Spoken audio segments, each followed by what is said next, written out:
Sredina je 20. godina 10. stoljeća. Trpimirov sin Muncimir mrtav je već 15 godina. Na hrvatskome prijestolju sjedi jedna od najspominjanijih osoba u hrvatskoj povijesti.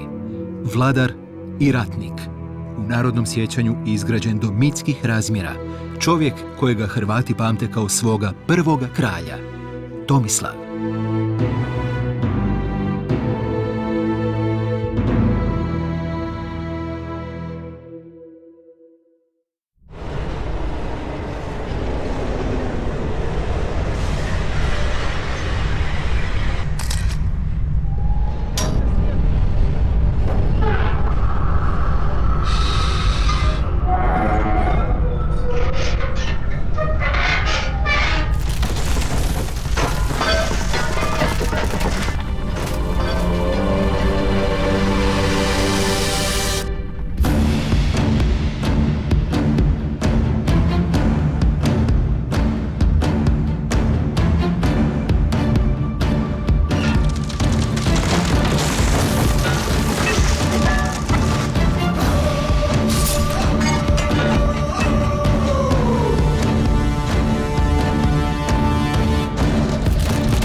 Hrvatsku povijest ranoga srednjeg vijeka, katkad vrlo zamršenu, ne možemo na pravilan način shvatiti ako ne razumijemo ljude, čija su nam pisana djela glavni izvori za to doba. Najvažniji izvor za hrvatsku rano srednjovjekovnu povijest je djelo o upravljanju carstvom ili De administrando imperio bizanskog cara pisca Konstantina Porfirogeneta koji je živio u prvoj polovici 10. stoljeća. Konstantin nam je dao prvi opis Hrvatske kojim raspolažemo. Pišući o upravljanju carstvom kao priručnik za svoje nasljednike, Konstantin je u 2 poglavlja opisao Hrvatsku u svoje vrijeme, a neki je anonimni nastavljač nekoliko desetljeća poslije dodao još jedno. No, ovaj neobičan car-pisac nije se ograničio samo na opisivanje njemu suvremene Hrvatske. On je dao i svoje viđenje do tadašnje hrvatske povijesti. Bez toga dijela mi o Hrvatskoj ne bismo znali jako puno kada je riječ o ranom srednjem vijeku. Dakle, doista možemo zahvaliti entuzijazmu tog bizanskog vladara mnoga naša znanja o hrvatskom ranom srednjem vjekovlju. Nadalje, iznimno važan izvor je Toma Arhidžakon, splitski svećenik koji živi u 13. stoljeću. U svom dijelu Historia Salonitana on se bavi prije svega poviješću Splita, ali pritom nam donosi mnogo dragocjenih podataka o hrvatskim vladarima u ranome srednjem vijeku.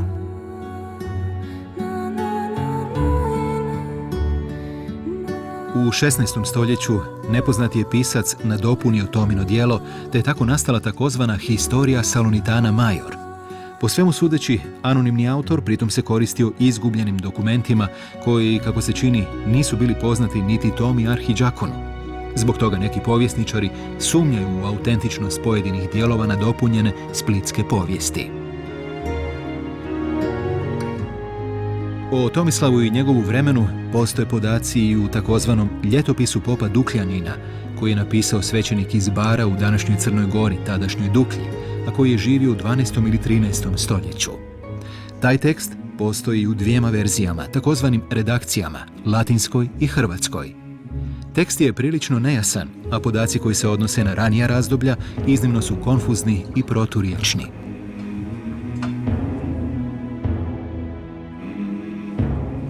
U tom spisu nalazi se i legenda o krunidbi kralja Svetopelega na, kako ih barski svećenik naziva, ravnima Dalme. U 19. stoljeću ravni Dalme su poistovjećene s Duvanjskim poljem, a kralj Svetopeleg s Tomislavom. Danas se svi povjesničari slažu da ovu legendu valja pomnije analizirati, jer su povjesničari iz 19. stoljeća očito pogriješili.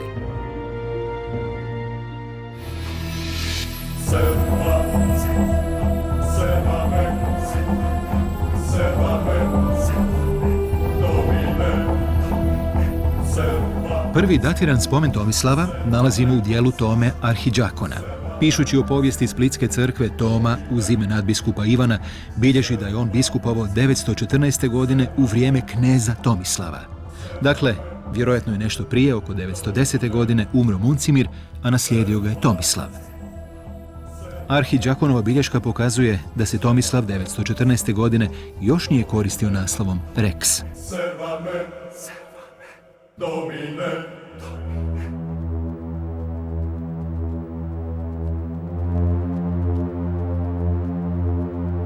No, u pismu, vezanom za Splitski crkveni sabor 925. godine, papa Ivan X.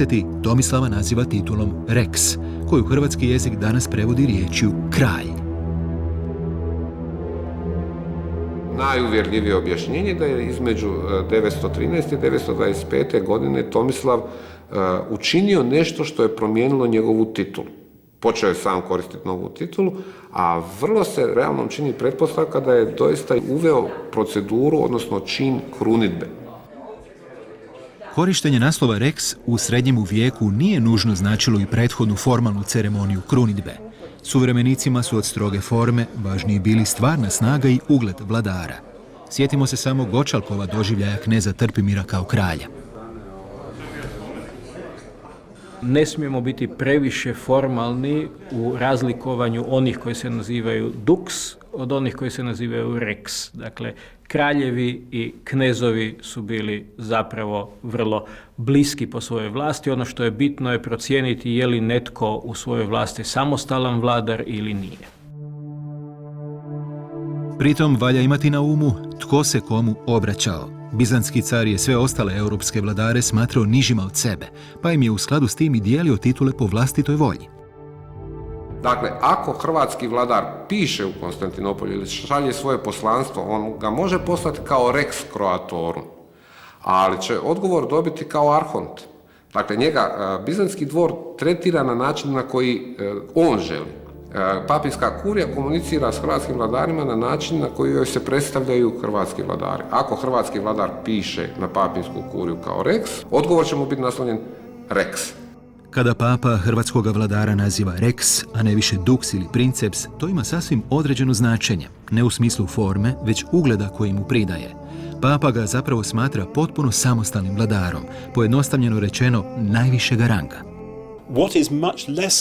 Mnogo je manje jasno do kojeg je stupnja u narodnim jezicima bilo važno je li se vladar nazivao titulom rex ili nije. Čini se da je veoma nejasno je li se na to gledalo kao na istinski važnu razliku.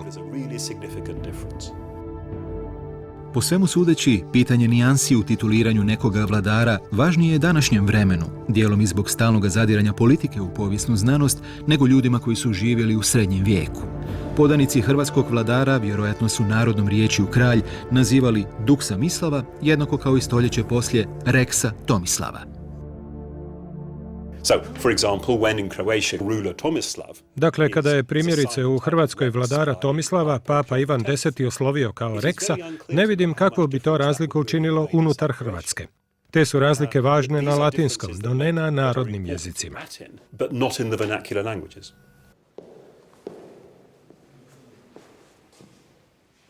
Puno važnije od pitanja kraljevske titule jest svrha spomenutoga papina pisma.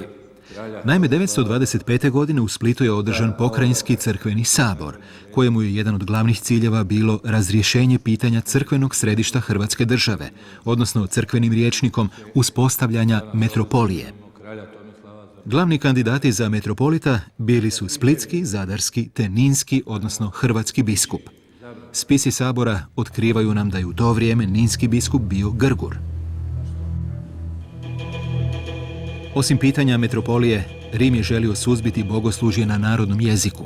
Problem osobito nabujao djelovanje misionarske braće Konstantina i Metoda, te izumom glagoljice, pisma prilagođenoga slavenskim jezicima.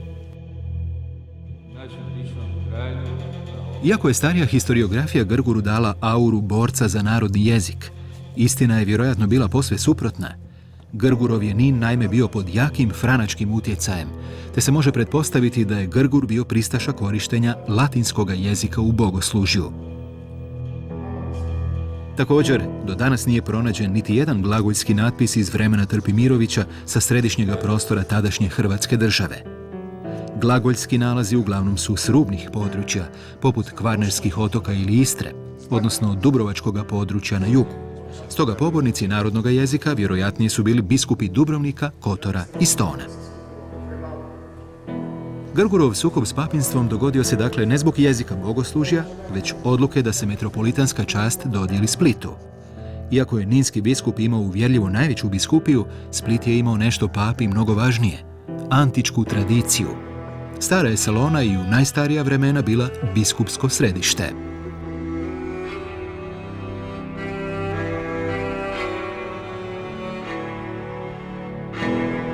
Prema spisima, na saboru je bio i Tomislav. Izvor nam ne otkriva stav hrvatskoga kralja prema osnivanju splitske metropolije. Za očekivati bi bilo da se protivio, jer je njegov hrvatski biskup bio na gubitku. No, Tomislav je zapravo dobio što je želio – dalmatinske gradove i Hrvatsku u jednoj crkvenoj pokrajini. A to je bio preduvjet za buduće državno združivanje dalmatinskih gradova s Hrvatskom. Tomislav je uspio ondje gdje ni Trpimir ni Branimir nisu. Ovaj put, osim toga, uspjeh je bio trajan.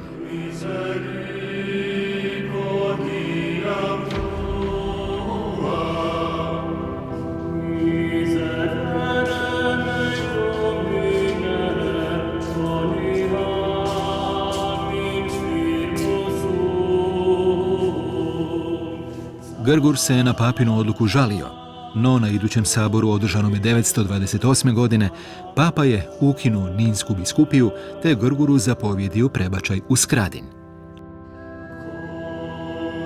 Ne znamo je li doista tamo otišao. To je posljednja vijest o Grguru. Nakon toga on nestaje s pozornice povijesti. Moguće je da su današnji prikazi Grgura kao starca s bradom pogrešni. Vjerojatnije bi klerik pod jakim zapadnim utjecajem, što je Grgur bio, ipak brijao bradu.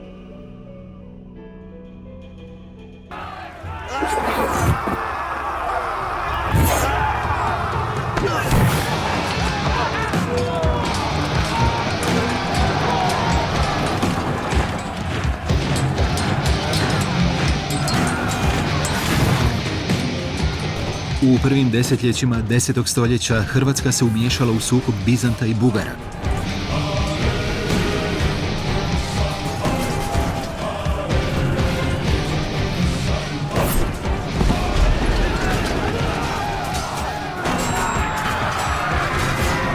Snažna Bugarska opasno je prijetila ne samo bizantskim interesima, nego čak i opstanku istočnog carstva.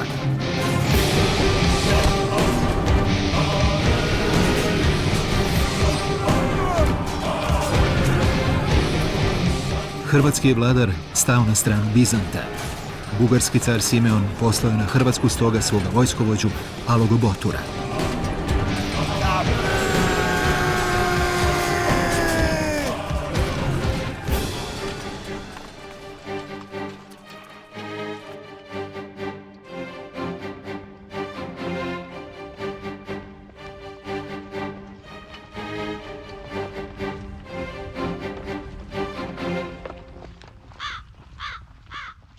Iz vrlo šturoga navoda u izvoru saznajemo da su Hrvati pobijedili, pobivši cijelu bugarsku vojsku.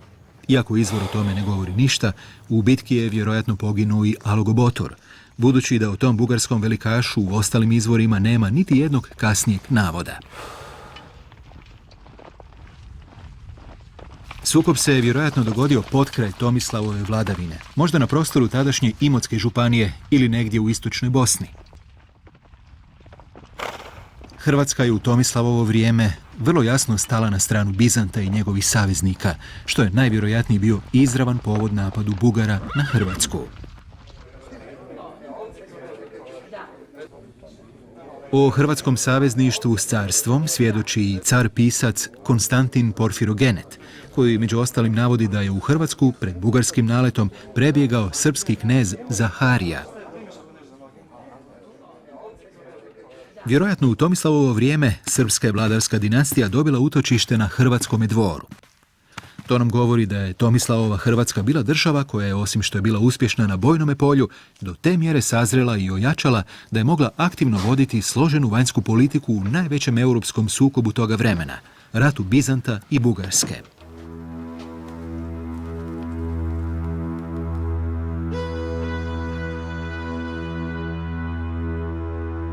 Kralj Tomislav vjerojatno je bio prvi hrvatski vladar koji je na neki način upravljao bizantskim dalmatinskim gradovima. Neizravne dokaze nudi nam i spomenuto prerađeno Arhidžakonovo djelo, Historia Salonitana Major. Mi moramo reći naravno da historiografija uglavnom vjeruje u autentičnost tih spisa, ali da ipak sa izvjesnom dozom opreza moramo voditi računa o tome da taj spis nastaje stoljećima nakon događaja koje opisuje. Međutim, ako se priklonimo vladajućem mišljenju hrvatske historiografije da su spisi autentični, iz njih možemo saznati da je Tomislav vladao dalmatinskim gradovima, vrlo vjerojatno zapravo u ime Bizanta. Iako nemamo izravnih dokaza, pozornim iščitavanjem spisa splitskih crkvenih sabora uočit ćemo da se prilikom detaljnog pobrojavanja svih sudionika nigdje ne spominje bizantski strateg, odnosno upravitelj bizantske vojne teme Dalmacije. To bi mogao biti dokaz da je Bizant svoga svemoćnijeg saveznika, hrvatskoga kralja, odlučio nagraditi onime što je vjerojatno najviše želio, nekom vrstom vlasti nad dalmatinskim gradovima. Tomislava bi se moglo usporediti s onime što se zbiva u Južnoj Italiji, gdje znamo da u ovom razdoblju kneževi Capue i Beneventa dobivaju bizantski naslov stratega, koji se obično daje samo pokrajinskim zapovjednicima.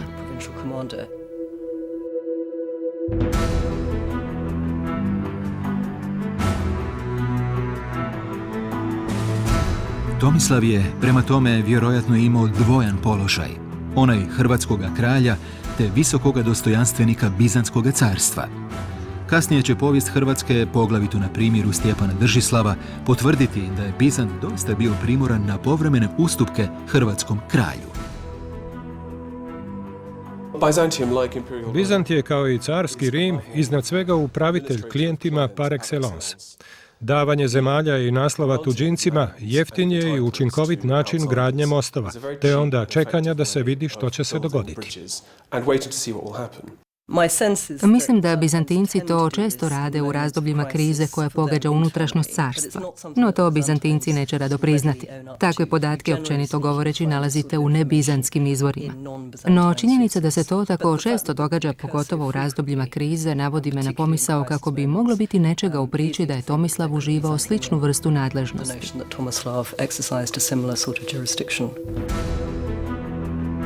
Valja spomenuti i to da je vjerojatno u Tomislavovo vrijeme došlo i do sukoba Hrvatske s nadirućom vojnom silom, Mađarima. Izvori nisu potpuno pouzdani, ali moguće je da se Tomislav s Mađarima sukobio negdje u Slavoniji. Prema Dukljaninu, Hrvatska je i taj napad uspješno odbila, dok mletački kroničar Andrija Dandolo spominje mađarske prodore sve do mora.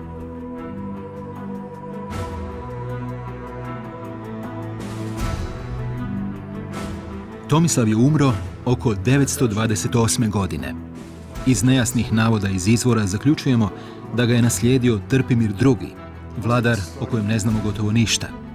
Historiografija uglavnom smatra da je Tomislav bio Muncimirov sin, iako za to ne postoje izravni dokazi.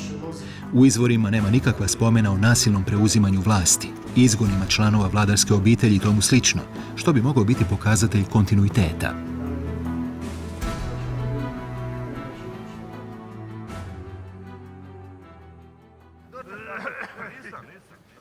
Mala moja sidi tu pod drvo, srušit ću ga, a tebe ću prvo. Mala moja... Godina je 1088. Naši stari znanci već su daleko od svojih domova. Upravo putuju kroz Hrvatsko kraljevstvo pješačeći prema sjeverozapadu. U to vrijeme samo je jedna svrha mogla natjerati srednjovjekovnog seljaka na opasno i iscrpljujuće putovanje njemu nepoznatim krajevima. Hodočašće.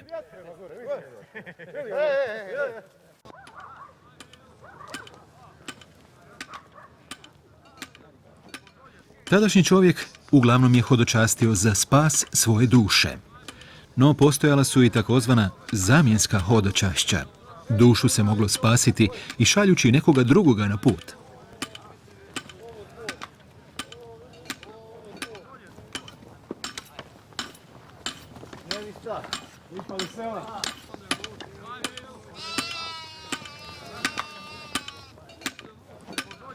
Tako je mesar Vukota, na molbu svog bolesnog rođaka, dobrostojećega slobodnog seljaka, odlučio poduzeti dugo putovanje za ozdravljenje rođakova tijela i spas njegove duše.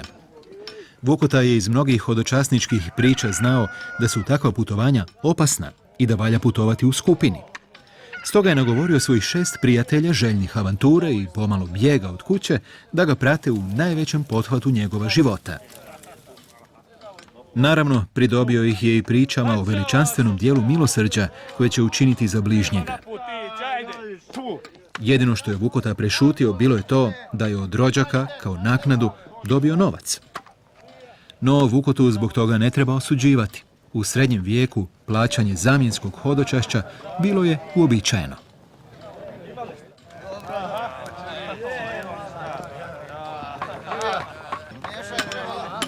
Sedmorka se uputila u Čividale, u istu onu crkvu koju su 2 stoljeća prije posjetili hrvatski knezovi Trpimir i Branimir. Krenuli su kopnom, pješice, jer je brodski prijevoz do Venecije bio veoma skup. Mnogi zaboravljaju vrlo zanimljivu činjenicu da su ljudi diljem Europe bili jednako pokretni prije izuma parnog stroja. Uzevši to u obzir, jasno mogućnost kretanja ovisi o tome koliko novca imate. Imamo bilješke već od 4. stoljeća o ljudima koji su proputovali nevjerojatno velike udaljenosti na hodočašćima. Pokretljivost srednjega vijeka na prvi pogled zbunjuje. Velika materijalna nesigurnost toga vremena na prvi je pogled u opreci s činjenicom da je tadašnji čovjek odlazio na hodočašća izbivajući i po nekoliko mjeseci. No i samo kršćanstvo katkad je odašiljalo vrlo nemirne poruke. Nije li sam Isus rekao: ostavi sve i slijedi me? Srednjovjekovnom čovjeku nije trebalo 2 puta ponavljati.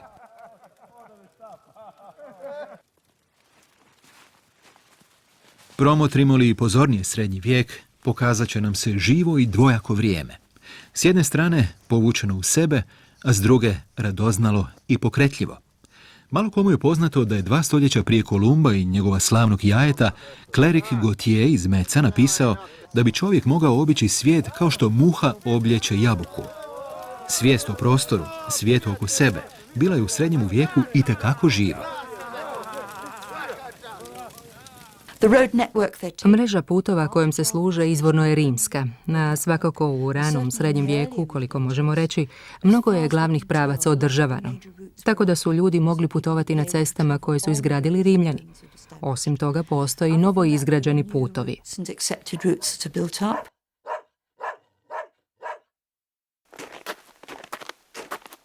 Našim bi Hrvatima od Padina Kozjaka do Čividale u zaleđu Venecije, pa zatim natrag, trebalo gotovo mjesec dana pješačenja. Hodočasnik, da bi krenuo na put, morao je priložiti potvrdu da je sredio sve svoje poslove i da nikomu ništa ne duguje. Ako je imao obitelj, pola imovine ostavljao je njoj, a pola crkvi. Ako je bio samac, poput Vukote, sva njegova dobra prelazila su u vlasništvo crkve. Za vrijeme hodočašća čovjek je bio izuzet od svih građanskih dužnosti, uključujući i plaćanje poreza. Sve je to srednjovjekovnog čovjeka poticalo na pokret.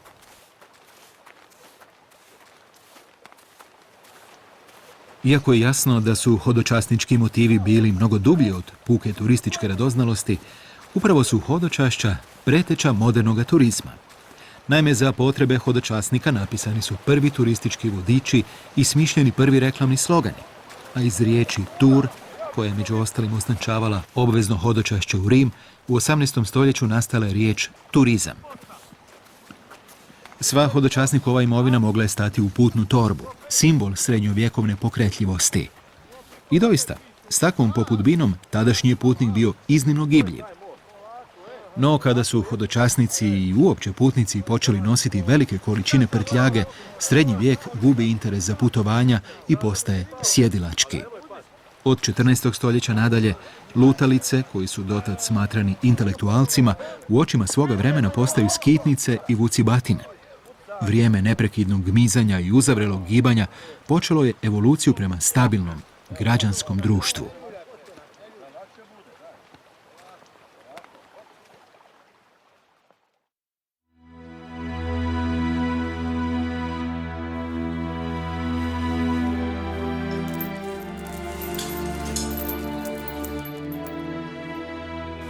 Godina je 949. Hrvatsku već nekoliko godina iscrpljuje građanski rat. Sinovi kralja Krešimira I, Miroslav i Mihael Krešimir, sukobili su se oko prijestolja.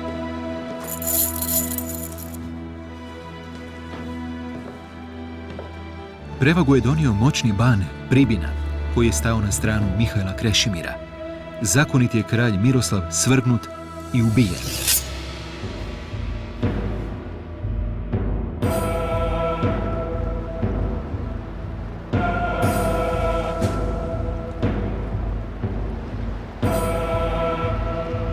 Nakon Tomislavove smrti, do sredine 10. stoljeća na hrvatskom prijestolju izmijenila su se 4 kralja. Trpimir II, Krešimir I, te njegovi sinovi Miroslav i Mihael Krešimir II.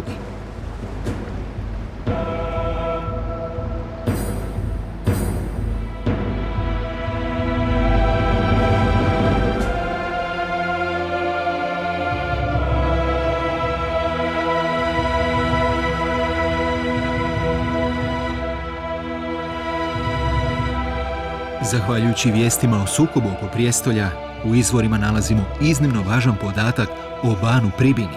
On je prvi imenom poznati ban u hrvatskoj povijesti. Banska vlast se spominje prvi puta u dijelu Konstantina Porfirogeneta, kada opisujući Hrvatsku i nabrajajući županije u Hrvatskoj, konstatira da većim dijelom Hrvatske upravlja kralj, a manjim dijelom Hrvatske, odnosno Likom, Gackom i Krbavom, upravlja ban. Povijesna znanost na razne načine tumačila pojavu banske titule, a najčešća je teorija ona koja o njoj govori kao o ostatku avarske vlasti. Naime, prostor današnje Hrvatske neposredno je nakon doseljenja slavenskih naroda u 7. i 8. stoljeću bio pod vrhovnom vlašću nomadskog naroda Avara, čije je središte bilo u Panonskoj nizini. Najčešće se pomišlja na to da titula ban dolazi od imena avarskoga kana Bajana. Dakle, slično kao što titula kralj dolazi od imena Karla Velikoga, car od Cezar. I čini se da je ta planinska Hrvatska, koja se sastojala dakle od tih triju cjelina Like, Gacke i Krbave, bila na neki način autonomna ili poluautonomna unutar Hrvatskog kraljevstva.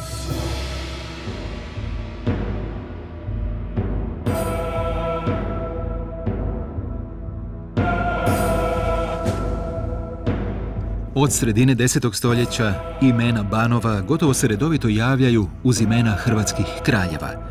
Ban je dakle bio najviši dostojanstveni kraljevstva, prvi nakon kralja. U nekim razdobljima banovi su vjerojatno bili čak i kraljevi suvladari, jer se mnoge vladarske isprave iz 11. stoljeća datiraju imenima kralja i bana zajedno.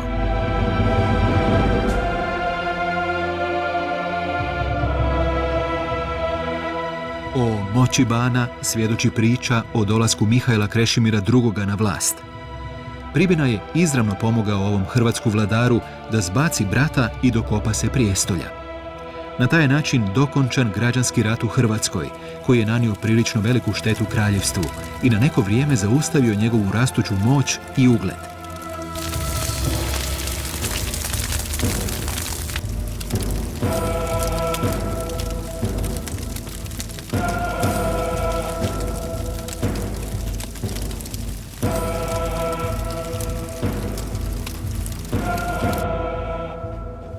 Mihael Krešimir II, po svemu sudeći, velik je i važan vladar. Iako o njemu imamo razmjerno malo podataka, možemo reći da je u njegovo vrijeme Hrvatska ponovno stekla stabilnost te krenula u obnovu nekadašnje moći, očito izgubljene za sukoba s Miroslavom. Toma Arhidžakon piše kako je Mihael Krešimir čak stekao i pridjev veliki.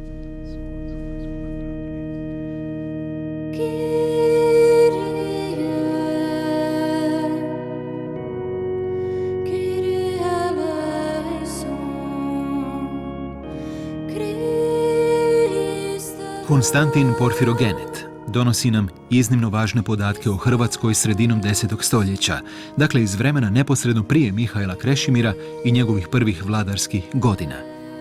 Prije svega, iznimno su nam zanimljivi podaci o teritorijalnom ustrojstvu Hrvatske. Porfirogenet nam prenosi da se Hrvatsko kraljevstvo sastojalo od manjih teritorijalnih jedinica, županija. Prema caru piscu bilo ih je ukupno 11. Nabraja ih ovim redom. Županije Livno, Cetina i Imota bile su na jugu. Prema sjeveroistoku bile su županije Pliva i Pset, a središnju Hrvatsku tvorile su županije Primorje, Bribir, Nin, Knin, Sidraga i Nina. U kasnim razdobljima spominju se još i županije Luka, Drid i Klis.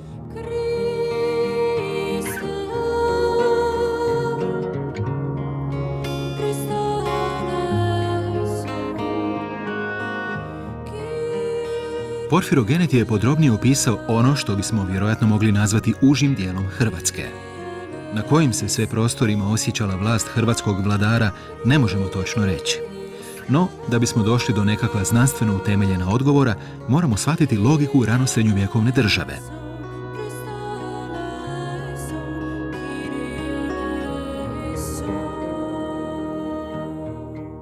Il faut d'abord se rendre compte que la notion de frontière Prije svega, treba shvatiti da se pojam granice tek postupno nametnuo.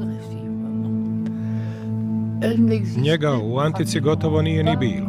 Dans l'Antiquité, dans le Haut Moyen Âge, U ranom srednjem vijeku i još sredinom srednjega vijeka između država nije bilo čvrstih granica. les États de frontières bien fermes. Današnja povijesna znanost prema tome, umjesto o čvrstim granicama, više voli govoriti o utjecajima nekog vladara na okolne prostore. A vladarski se utjecaj najbolje osjećao u njegovoj sposobnosti ubiranja poreza.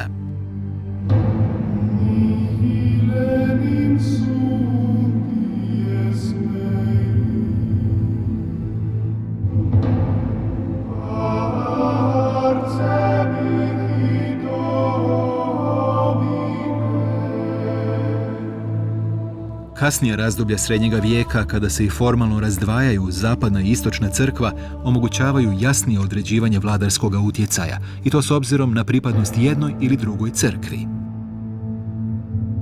La pratique de la religion aidait à définir. Prakticiranje vjere pomagalo je da se približno definiraju granice. I to je posebno bilo važno za Hrvatsku.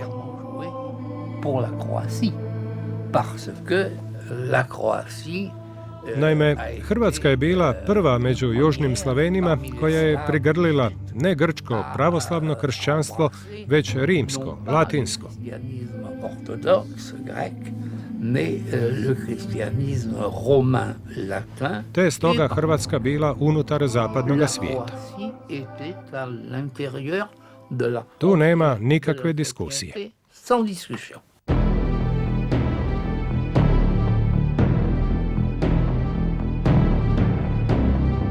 Tijekom 9. stoljeća u venecijansko-slavenskim sukobima često se spominju gusari Neretljani, Slavensko pleme koje Konstantin Porfirogenet naziva i Pagani, s obzirom na to da su prilično kasno pokršteni.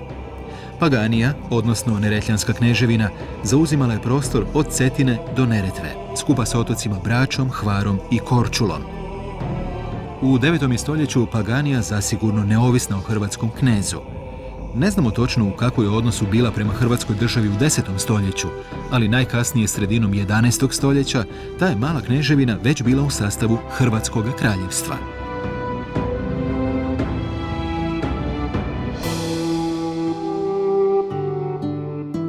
Na Splitskom crkvenom saboru 925. sudjelovao je, kako nam prenose spisi, i zahumski knez Mihajlo Višević. Iako nigdje nema izravna dokaza o tome, moguće je pretpostaviti da je vladar Zahumlja, prostora današnje Hercegovine, bio u nekoj vrsti vazalskog, potčinjenog odnosa prema hrvatskome kralju.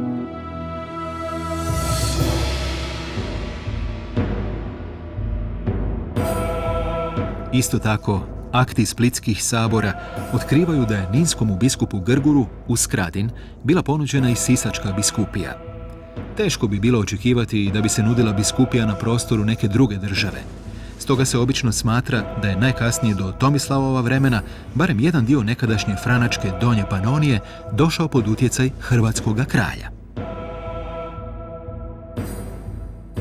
Središte te države je svakako istočno-jadranska obala i njezino zaleđe. Dalje, prema sjeveru, autoritet hrvatskog vladara se osjeti, koliko se danas može raspoznati, već u 9. stoljeću se pruža gotovo do Drave. Tako možemo danas naslutiti. To je jedna od činjenica koje se ne mijenjaju praktično čak kroz cijeli srednji vijek. Neki povjesničari smatraju da je utjecaj hrvatskoga kralja u istočnoj Bosni bio postignut i učvršćen u vrijeme Mihajla Krešimira II, ali tu pretpostavku za sad je nemoguće dokazati.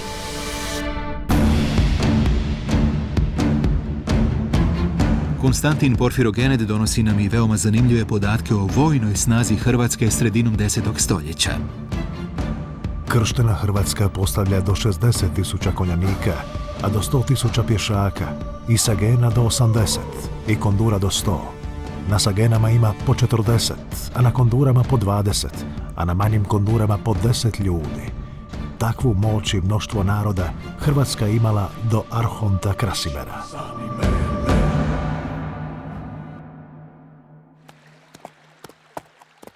Većina povjesničara smatra kako ove brojeve ne treba shvaćati doslovno. Srednji vijek imao prilično nonšalantan odnos prema brojevima. Njihov smisao nisu bile točnost niti znanstvena egzaktnost, nego impresioniranje slušatelja. Ti brojevi služe dvama ciljevima. Prvo, Bugarima poručuju da su Hrvati vrlo moćna vojna sila.